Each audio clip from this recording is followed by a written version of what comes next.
Noticed that we had a lot of really good conversation about the math on the Black Educators Rock, and I wanted to kind of take the explanation in a different direction because sometimes just typing out a result doesn't necessarily help.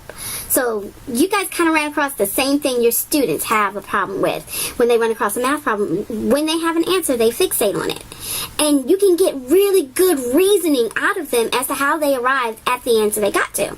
But that doesn't necessarily mean that their arrival is the correct destination. So before we invite the conversation, I show you the graph on the results of everyone's responses. I want to make sure that you can unpack this and that you also can start seeing some of the frustration with the student that feels 100% confident in what they've done, but they may have missed a vital detail. So let's get started. The first thing I would do is, because there are 4 different equations here, I would start off by ignoring the other 3 equations. So now we just have the top equation that we're going to unpack first. In this equation, you have an image of 3 beer bottles, which means you're having a good Friday night. And we know the total of all 3 of these beer bottles is going to be 30. Now, the person that wrote this wanted you to see that all 3 of these bottles are the exact same, which means they must represent the same answer. So we're going to unpack this 2 ways, okay? The first way is more of a conceptual idea. How much should each one of these be if I were to arrive at a total of 30? So let's unpack that one first, conceptually. Conceptually, just looking at this, if I had 3 of these and I know my total is 30, I would group them. And the number I would get when I group is, well, maybe these are 10 each.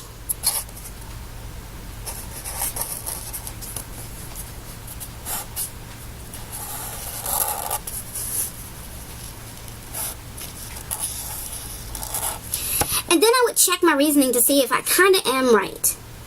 And based on my reasoning, it looks like if you add up these 10s, you will get 30. So it seems that each one of these bottles represent $10, which is a really expensive cerveza, so you may want to go to another bar. Or you can just use algebra to solve this. There are 3 of these, and they represent the same value. So I'm going to call that value X. And we're going to call that 3. This is what happens. A lot of your students get stuck in one direction, and they've been taught by the teachers that there's only one way to solve a problem, so that's what they're doing. Some of them may be able to reason out a conceptual answer, which there is nothing wrong with that. And some of them may have to flip to algebra to solve it. Either which way, they're both going to get their surveys at the end of the day once they hit 21. So when you do that,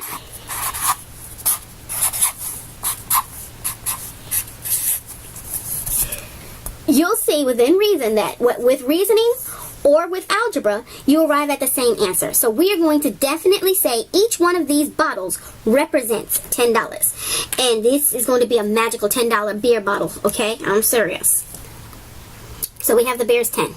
Alright. Now, we're going to use the same idea here, but we already know one of these answers. Sorry, didn't like that marker. So now we're going to go back and we're going to look at the second expression. But when we look at this second expression, we're going to go ahead and substitute one of these because we know its value. We know the value of the beer bottle, and we know it's 10. So now, once again, a reasoning person would realize if I already have 10 here, that means I have to have 10 less over here. So reasoning, I only have a value of 10 over here. And I have another one of those equations where there are 2 of the exact same image. So reasoning, I'm going to assume there's 2 of the exact same image and that there are 10 less over here. So if I know that there are 2 of the exact same image, they're going to have the same value, and it's going to be divided by whatever this amount is. So reasoning it out, I know that I have 10 for value here. And I have 2 of these burgers. So I'm going to reason that they're going to be the same amount, and there's 2. I'm going to assume that each of these burgers are 5 each.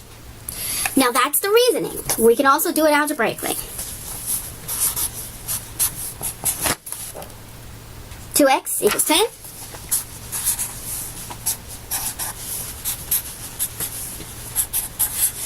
Now, it's sad when you're at a restaurant and the burger is a more reasonable expense than your beer. Alright? And it is 5. So now when we see these images, we know every time we see a hamburger, it represents 5. Alright, now we're getting the hang of this, so we're going to just go ahead a little faster. We know each of these burgers are 5. So we can reason that this is 5 less, which means that the new value is 4.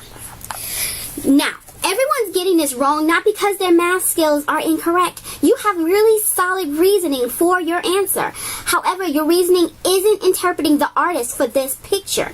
Please notice that they did not make any mistakes when they drew everything. Notice they drew these beer bottles singly. And also, they drew these hamburgers singly. But here in this image, if you're paying closest attention, these beer steins, they're doubled up. So using the same reasoning that I used earlier, that each one of these images represent the same value, I have here 4 images that have to represent the same value. I can reason out that if I have 4 of these mugs, I'm going to drink these at the bar that day, because ain't nobody got $10 for no beer, okay? So either which way, you would reason that these are about the same value and there's only 4 over here, so they must be about 1 each. Or you could do it algebraically.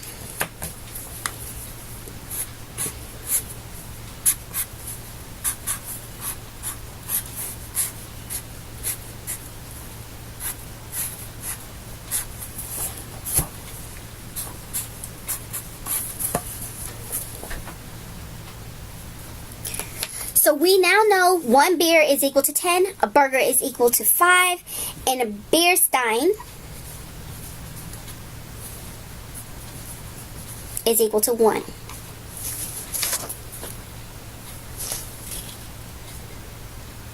This is definitely going to help us with the very last problem. This is going to go well, but then I have to throw a caution out there. Before we even insert these values that we've gained from our answer, we need to analyze and be careful, because we just saw the artist throw us off with doubling up on an image. So let's see if there's anything here that's out of... Yes. We're not adding this time. We're going to multiply. So I'm just going to simply write this expression up here and see if we can reason it out, because I don't think in hamburgers, I think in numbers. So let me write those down real quick. Now reasoning can still take care of this, but I'm going to go straight up algebra, because this was the only place where there was a major math derailment. So we want to review PEMDAS real quick. PEMDAS is just a method of letting you know when you get complicated formulas here like this, that you need to do them in a specific order to arrive at the most appropriate answer. So when I'm having a challenge between a plus sign and a multiply sign, PEMDAS says to do multiplication first. So even though there's no parentheses, and I saw a couple of people mention that, parentheses can be understood in the more simpler formulas. But for your sake, I'm going to put those parentheses in now so that you can see it. Instantly, the class moved from 50% average, probably, up to 100%. Because once we put the obvious parentheses here, you know to unpack this first. And then deal with the plus sign. Okay? So let's go ahead and unpack this. 1 times 10, anything times 1 is itself. So we would have 5 plus itself. From there, you guys would arrive at